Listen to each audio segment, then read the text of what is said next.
Chair. Thank you. Mr. Chairman, one last po sana kay sa ating witness SPO3 Las Cañas. Sir, Yes, Your Honor. kanina po paulit-ulit tinatanong po sa inyo na kung close ba kayo o hindi kay dating mayor at ngayon Pangulong Digong Duterte. For the record ho ulit, gusto kong itanong sa inyo, nautusan ho ba kayo ni Mayor Digong noon during that time na pumatay o may patayin? Never po. Never. Kung inutusan po kayo, SPO3 Las Cañas, kung inutusan po kayo, susunod ho ba kayo? Hindi po. Nung pong narinig nyo yung mga binanggit ni Matubato dito sa pagdinig, gusto kong malaman, anong naramdaman ninyo nung marinig po ninyo yun? Sa umpisa po, talaga masama ang loob ko. Sa umpisa, so ngayon di na ho masama loob nyo? Yung second appearance niya dito, naawa ako sa kanya. Naawa, bakit ho? Sa tingin ko, Gusto ko lang Yes, malaman, no, yes. Mr. Chair, kasi una, nainis kayo. Maaawa ba kayo dun sa isang tao sinasabi, mamamatay tao kayo? Naawa ho ba kayo dun sa isang tao na sinasabi na kayo kung ano iutos sa inyo, gagawin ninyo? Tama man o mali? naawa ko yung sense, Your Honor, na nagamit lang siya. Nagamit? Personal ko po, yata observation at opinion. Bakit yung nasabing nagamit? Bakit yung nasabing nagamit? Halimbawa po, meron pong isang dokumento dito. Dito po, Mr. Chair, Your Honors. Dito sa first page, nakalagay po dito mga kaso namin. Physical injuries against Senior Superintendent Vicente Danao. And then, yung sa grupo namin, 3 kami, arbitrary detention.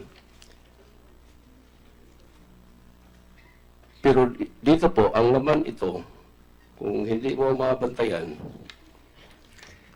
isa itong petition ni Mr. Edgar Matubato asking the court to change the venue of trial of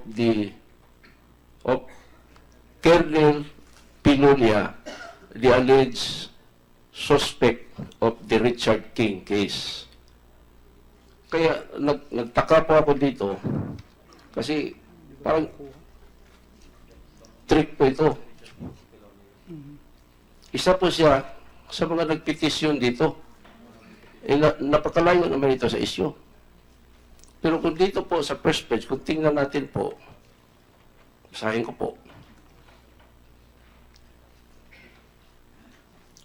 Ito po, Republic of the Philippines, Kagawaran ng Katarungan, Department of Justice, Padre Para, Manila, National Bureau of Investigation, Anti-Organized and Transnational Crime Division, Jet Investigation Unit, and Eduardo Edgar Matubato Bernal, complainants, versus, o dito po, Police Superintendent Vicente Danao Jr., Ilupa, and Espioto Renato Medina, Mandalyan, respondents for violation of Public Act 9745, violation of Public Act 7438, and violation of Article 124 of the Revised Penal Code.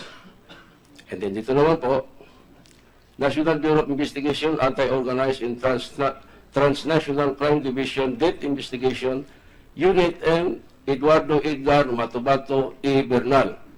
In case docket number XBI INB-158-00318. Complainants versus Espioto Rizalino Aquino E. Gascon, Espioto Benvenino Porog E. Cumpilio, and SPO for Arthur Las Cañas E. Bariquet. Respondents, violation of Article 124 of the Revised Penal Code. Motion for reinvestigation. Nandito po.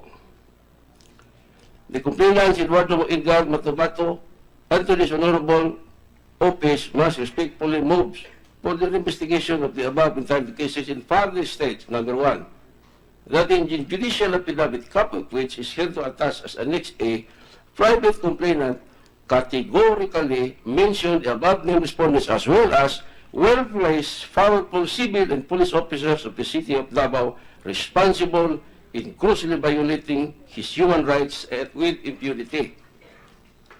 Number 2, that private complainant was arbitrarily arrested, arbitrarily detained, tortured, and forced by respondents to falsely admit he was one responsible in the murder of Richard King, who was shot to death on June 12, 2014, and falsely implicate Police Superintendent Leonardo Pilonia in the murder and that he used as the fall guy.